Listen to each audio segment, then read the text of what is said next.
तर मित्रांनो, भावांनो, शेतकऱ्याला कष्ट केल्याशिवाय पर्याय नाही आणि कष्टाशिवाय शेतीला पर्याय नाही. काम हे बाहेरचं असो किंवा शेतीमधलं असो, कामाशिवाय पर्याय नाही.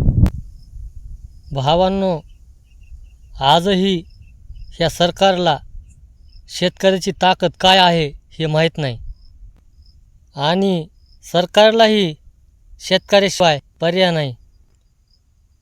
त्या शेतकऱ्याच्या मालाला भाव द्या आणि शेतकरी जे खत घेतोय त्याच्यावर टॅक्स लावू नका.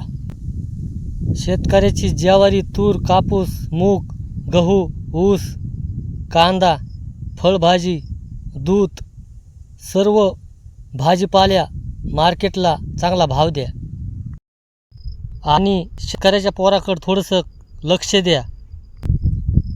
लाडकी बहीण योजना काढण्यापेक्षा शेतकऱ्याच्या मालाला चांगला भाव द्या